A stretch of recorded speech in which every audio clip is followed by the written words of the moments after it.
All right. Well, welcome to another week. I hope you had a great weekend, a good Lord's Day, and all of that. I definitely did. My pastor, just so grateful for him, by the way. And shout out to all the good pastors out there, because it's just such a blessing that God is able to use these men to deliver these sermons that are just so helpful and so practical, and the applications make sense and all of that. It just, I feel like I understand God's word pretty well, but so regularly after I get out of church on Sunday, I just feel like I've gotten so much out of it, and it's just wonderful. It was about the commandment, you shall not bear false witness, and what that entails, and what we can't do, what we have to do, stuff like that. Great stuff, very practical. I know a lot of you guys have good pastors, and I'm just so grateful to God that He's provided us with exactly what we need for this moment in time. I did want to say also, I was listening to Peter Schiff this weekend, and he commented on the Brian Flores situation. And, his comments are very similar to mine because, of course, he's a pretty smart guy. But he actually mentioned something that I kind of alluded to, but he explained it a little bit better. What I said was, this Brian Flores situation, like you get fired for cause, very similar cause to the last guy who was in your position and all of that. And then you don't get hired by a couple of teams, and then you cry racism. And it's like, this is going to de-incentivize, people I'm not even talking about the NFL. I don't even care about the NFL at all. I'm talking about regular businesses. They have to worry about being called racist after they fire, a black person or a Latino for cause. So they're just going to not hire black people as much as they used to, because it's a headache. Well, it's actually more than a headache, because when they sue you, there's actually a cost associated with that lawsuit.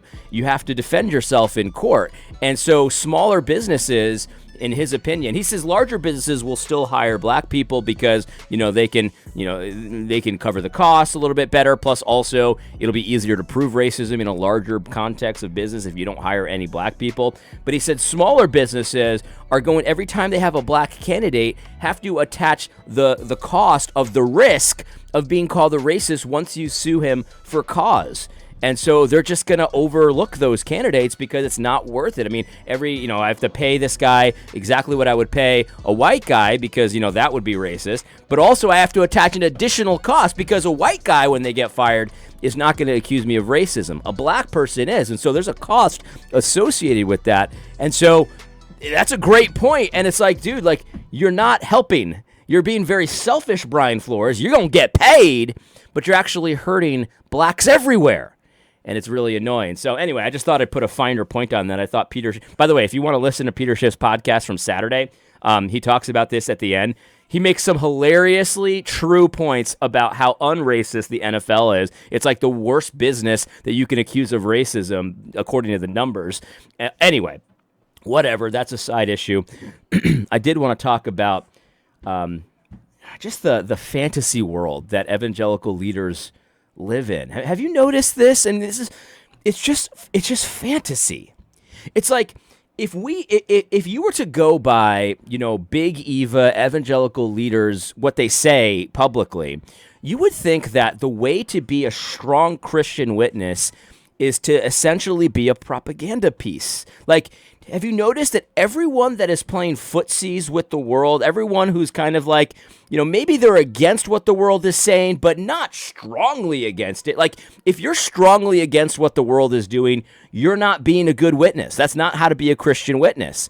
The way to be a good Christian witness is to play footsies with them and to essentially push whatever lies that they're pushing. And if you can't, then you just have to soften it a little bit. Like it's just so insane. I mean, I'm not going to comment too much on this. John Harris did a great job commenting on this, but Tim Keller's, talking about this interview with this woman. Yes, she asked Stephen Colbert, who is a Catholic, about his faith, and, he said something. I don't even care what he said. It doesn't even really matter, because the point is Stephen Colbert is a propaganda mouthpiece. Anything that the government wants you to believe, he's going to say. That's his witness, and he happens to be a Christian at the same time. So he presents himself as a Christian, but basically is right on there with the world's program, and that's how you're a good witness. And And this Tim Keller's not the only one saying this, and Stephen Colbert is not the only one he says it about.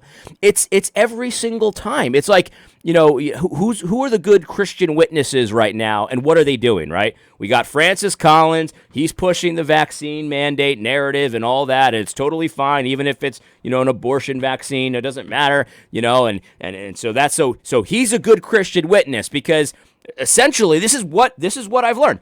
You're a good Christian witness if you call yourself a Christian, but you just kind of push everything and you don't get too hard against, things like abortion or homosexuality or things like that. You see, that's the thing. Like, abortion and homosexuality right now, for the most part, they're still unacceptable for a Christian to promote. Now, I'm not so sure if Stephen Colbert actually doesn't promote those things, but whatever. Let's talk about evangelicals for a second. Like, evangelicals know they can't be pro-abortion or pro-homosexuality, but the way to be a Christian witness there, again, according to this program, is you basically like apologize for the Bible's position on that, and then you go with a worldly solution. So it's like, remember Matt Chandler? He's a great Christian witness. He gets on Vice.com, a great opportunity to stand up for God's truth, and what he does is he says, I would say that's like it's not God's best for you. Get that voice inflection at the end, so it's almost like you approve of this, right? Like you seek an approval. Your voice goes up in a little bit in pitch. That's a signal of seeking approval. You get something like that. That's how you're a good Christian, because the culture can handle this. You see, this is so funny that Tim Keller actually, it says the quiet part out loud here. It's like, the way to be a good Christian witness is don't say anything that they can't handle. Like, that's how you do it. Like, you don't say anything that you can't handle. Yeah, that's exactly what Peter was doing on Pentecost, right? When he was explaining how they had killed the Messiah and stuff like that. The people, they could handle that because, it's not like they said, they were cut to the heart or anything like that. No. That's too aggressive. You see, that's not how to be a Christian witness. The way to be a Christian witness is to adjust the message to be as palatable as possible. And by the way, that's just called contextualization. I actually sat through a Tim Keller lecture. I sat next to him while we were waiting to announce him, and I was like starstruck at the time because I was a brand new Christian, and I read his book and I loved it. And it was he gave a presentation on gospel contextualization, and there's a truth in the stuff about gospel contextualization, because you want to be understood by the people that you're speaking to. So the people that you're speaking to, they don't understand Christianese. They might not understand some of the moral categories that we have, and so yes, you do want to contextualize based on who you're talking to. That's true. But the presentation, even as a baby Christian, even as a young Christian who was like starstruck by seeing Tim Keller, I heard what he was saying, and it's like, that's not contextualization. That's adjusting the message. That's hiding certain things. And so he's like, just the way to be a good Christian witness is just to only say and enunciate the things that the public square can handle. I mean, because if he were to really be a Christian witness, like, the way those fundies want to, where they're uncompromising on the word of God, probably Dua Lipa over here, Dua Lipa, I don't know how to pronounce it, Dua Lipa, probably wouldn't like that very much, and he'd probably get canceled. It's like, well, only what they can handle. And it's like, so basically, the way to be a Christian witness is just to play footsies. How do you be a Christian witness? Well, you close down church when the government says it's too dangerous. Because if you don't do that, then people aren't going to respect you. They're going to be too scared to go to church. You see, it's not about being a Christian witness according to God's standard. It's about being a Christian witness according to wherever your culture's at the time, right? So maybe back in the day, the culture could handle, disobeying the government order to close down church. But today, they can't. And therefore, to be a good witness, you must shut down your church when the government says it's too dangerous. And simultaneously, notice, you're at their whims at all times, because simultaneously, also to be a good witness, you can't stand against a Black Lives Matter rally. In fact, you have to attend the Black Lives Matter rally to be a good Christian witness. You have to support it, maybe even donate to it. And so it's like, you're always at the whims and the fancies of the culture at the time, because your goal as a Christian witness is to say you're a Christian, so speak the words, I am a Christian, and then promote what the world is promoting at the time. Now, if you can't promote it, at least soften your beliefs so it's like, it's not God's best for you. Oh, abortion, yeah, it's a grave evil. But the solutions are womb to tomb welfare and socialism. So that's how you kind of get, like, it's not ideal for you to be against abortion, but if you're going to be, then you have to accept socialism and all of that kind of stuff as well. Otherwise, you're totally toast. I mean, this is everywhere, guys. It's like, this is how to be a Christian witness. Play footsies with the world and essentially keep your mouth. If you can't keep your mouth shut about it, then say what you believe, but apologize, soften it. You can't just be too aggressive, because that's not a good Christian witness. This is everywhere. This is in every instance, in every, like for example, like if you're against, porn in a movie, right? You're against porn in a movie. You better keep your mouth shut about that. That's not a good Christian witness. The way to be a Christian witness is to include movies with pornography in them in your top 10 list of movies in 2021. That's how you be a good Christian witness. The way to be a good Christian witness is to not to hide the fact that Bible says that sodomy is an abomination before him. It is a soul-destroying lifestyle that will destroy you. It'll destroy the person you're with and stuff like that. That's how to be a bad Christian witness. A good Christian witness will say, it's not God's best for you. And by the way, I mean, you can still be a Christian even if you desire it. Like, desiring that is, by the way, there's real love there. I mean, they could express their love in a. Anyway, I think you see my point. This is in every area. There's not a single area, even things that are close to the heart of our religion, right? Like Christians believe that every Muslim, if they don't repent of their sins and trust in the Lord Jesus Christ, they're on their way to hell. I mean, they're going to be in torment forever and ever and ever. Like, that's what Christians believe, but that's not what if you're going to be a good Christian witness, you can't do that. In fact, the way to be a good Christian witness is to divert funds that Christians gave to the work of the Lord and promote building more mosques so that people can go to hell because they worship Allah and because they think that they can kind of earn their salvation through, there's a little bit of faith there too. I mean, obviously, and all of that, the demons are going to save them. Like, you see what I'm saying? Like, that's the way to be a good Christian witness, right? You don't. There's not a single area this doesn't touch. By the way, what got me thinking about this was this super gay clip. Man, I don't even really care about the Enneagram, whatever. As soon as I saw the Enneagram, obviously that's not Christian, obviously. But look at this. I mean, first of all, there's so much. Obviously, the way to be a good Christian witness is to accept the Enneagram, right? Obviously, because that's whatever the world's doing, that's what you do. But actually, that's where I started thinking about this. But I actually don't even want to comment on the Enneagram, and there's controversy about it. This guy claims that it's a Christian origin, but there's a lot of evidence that it's not, and plus the fact that it's not in the Bible anywhere, right? But I just want you to hear the energy of this video. It's just here. Let's play it. This is from Woke Preacher Clips. Come on, start. The Enneagram's roots can be traced back to the desert mothers and fathers in the Christian tradition. It does have Christian roots. Mm-hmm.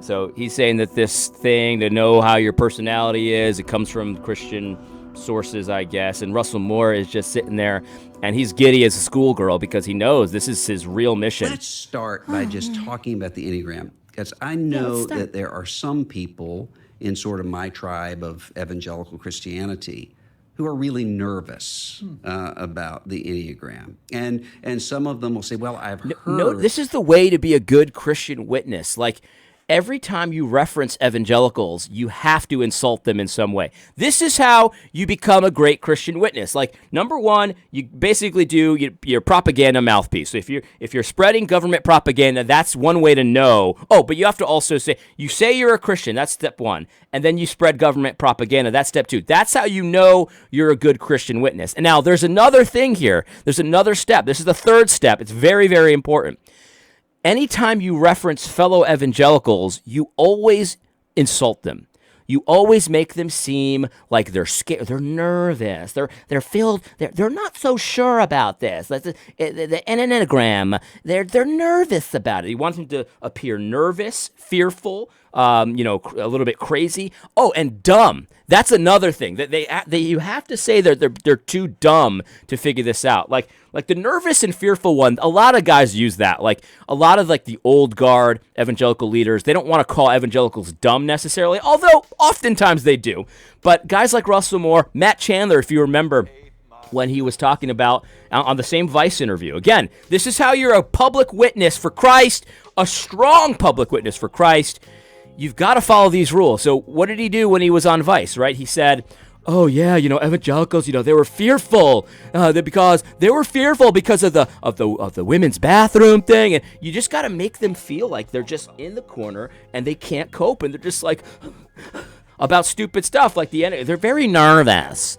But if you're not like old guard leader, like if you're like on the fringes, the best way to do it is to basically call them stupid. So going back to the Tim Keller thing, Anthony Bradley got in on this, and Anthony Bradley he never misses an opportunity to call evangelicals stupid. That's like his big thing. Like he's very smart, and all these evangelicals are stupid. He called me stupid a few times, which listen.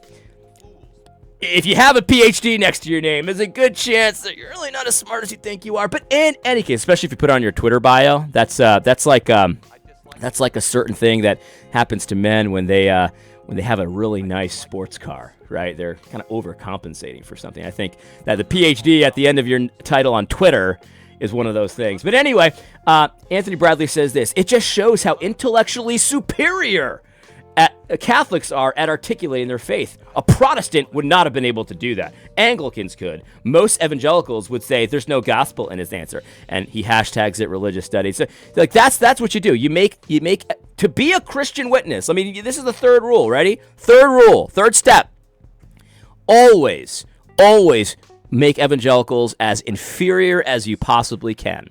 They're stupid. They're fearful. They're nervous. They're an idiots. That's how you do it. That's how you do it. But let's continue because the energy of this gets gayer and gayer as it goes on. That it started in something occultic, or they'll say, I heard that it started in a really mystical form of Catholicism, and is that really compatible? He's got like this energy of like, it's like Mr. Rogers, but Mr. Rogers was talking to children. And when you talk to children, you are very careful about your enunciation, and you talk like a little slower than you would talk to an adult. But he's got that, but he's talking to adults here. It's like, what is the deal with that? It's super weird. It's super gay. I mean, this guy's mannerisms are super gay. Also, this guy as well. But he's talking about how, the Enneagram is, we shouldn't be scared of it. It is not occultic. And it's like, but, all the evidence is that it's not Christian at all and that it is occultic. Talk so you can understand me, Russell. But the point is that if the world likes it, the way to be a Christian witness, a faithful, solid lion of a Christian witness, is to either support it or downplay it. Here, I think they're supporting it as some kind of a valuable tool for your spiritual development. If you want to develop spiritually, you need to know your Enneagram number. So I posted about this, and unbelievably, like this is, I posted that it was gay because the energy is just so gay. But then I guess later, Woke Preacher Kips tells me that he edited out one of the most gayest parts of it, the most gayest, where they both are like kind of like, they're talking about their numbers, and I don't know what these numbers mean. Who cares? I'm a 4. And then the other guy goes, oh, I'm a 4. And then they're like, oh, everyone in my poetry club is a 4 too. Listen, poetry is not necessarily gay, but it's just so perfect that these two guys are just sipping their tea and reading poetry, talking about how they're both Enneagram 4s. In any case, by the way, this is not how you're a good Christian witness. Like, if you like poetry and all that, that's fine. If you like, Stephen Colbert, I don't understand why. I mean, his comedy isn't even good. Like, even by pagan standards, his comedy's horrible. But like, if you like it, fine. You could like Stephen Colbert. I don't have a problem with you.